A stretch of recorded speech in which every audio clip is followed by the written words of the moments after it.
So here are a few tips about how to present on Zoom. So when you're in Zoom, you have a bunch of controls that you'll only see if you move your mouse a little bit over your window. They auto hide, so you won't see them unless you move your mouse a little bit. But if you move your mouse over your own picture, whoever's talking in the middle, you'll see a bunch of controls at the bottom. The one to pick if you're going to show a PowerPoint presentation is share screen. It's a little green icon, usually in the middle. When you click on that, you're going to see a menu of different things that you can share. This is an easy place to get caught because sometimes it will show you multiple different views, especially if you have multiple monitors going. I'm going to open up my desktop monitor so that you can see what I'm seeing. So this shows you my entire desktop. You can see that I have a PowerPoint presentation open. You can see that I have a Zoom window going over here, and you can see my start and stop sharing. Now, this is typically not what you're going to want to show to everyone, because you can also see that I have documents that are open here on my desktop. You might see it if I have pop-up messages or emails that open up, or if I get notifications from Outlook. So you're typically not going to want to show this particular view. You're usually going to pick, for example, if you're going to do a PowerPoint, you'll pick the PowerPoint view. So I'm going to stop sharing. I'm going to click at the button that's at the top of my screen. And now I'm going to click on Share Screen again. And now I'll click on PowerPoint. When I click on that PowerPoint presentation, now you just see the PowerPoint.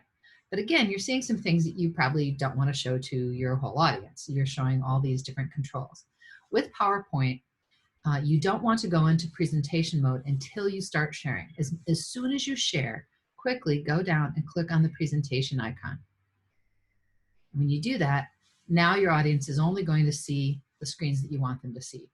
If you have two monitors, like I do, I can see off to the side the screens that are coming up, the slides that are coming up. I can see my own notes, and I can advance through them easily. For example, if I click here, that's going to take us to the next slide in my list. And I can go back and forth like that.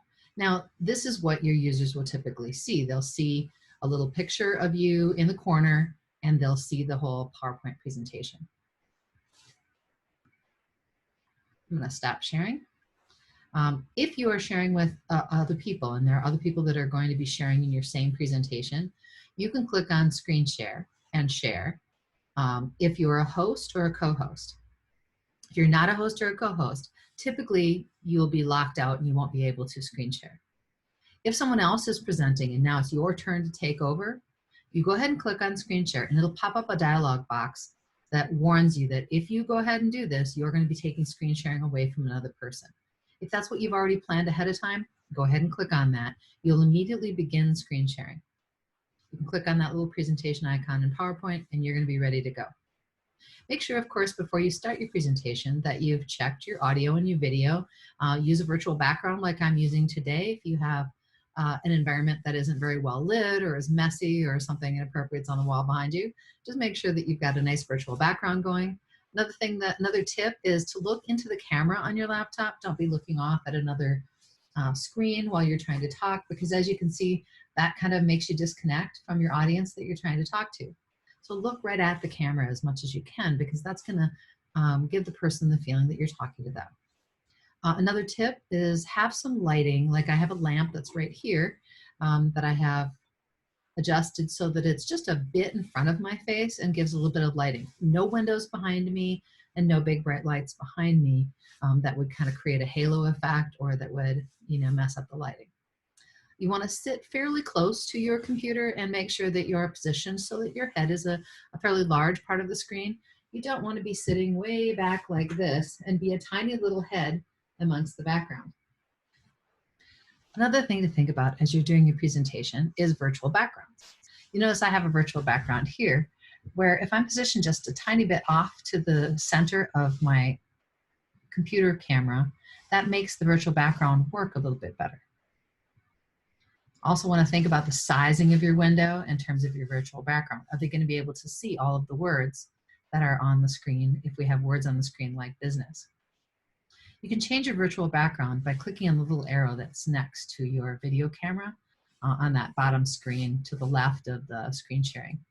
Or I'll pick one like this, the Golden Gate Bridge.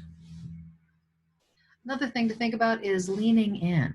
You know, if you have an important point to make, it's okay to lean into that camera and talk sincerely to the person about the point that you're trying to make. You can back up a little bit. You can vary your position, you know, as you're talking to keep a little bit more interest and not just be a talking head, right? So when you are doing your presentation, use that share screen to share your screen. You can also click on the stop sharing at the very top of your screen at any time and just go back to people being able to see your face. For example, if you want to demonstrate something or hold something up, you know, if you have an object that you want to show to somebody, you can do that. Notice that with a virtual background, you have to be a little bit careful because the objects will disappear into the background unless you hold them directly in front of your face. So if you hold the object right in front of your face, then you'll be able to capture it with even with the virtual background. So those are just some tips for presenting in Zoom. One other thing is if you're the one that's controlling the meeting, make sure that you have everyone else on mute so that your voice and the sounds coming from your microphone are the only ones that they can hear. And when you're done with your portion of the presentation, if someone else is taking over, be sure to mute yourself again. I hope these tips are helpful. Thanks.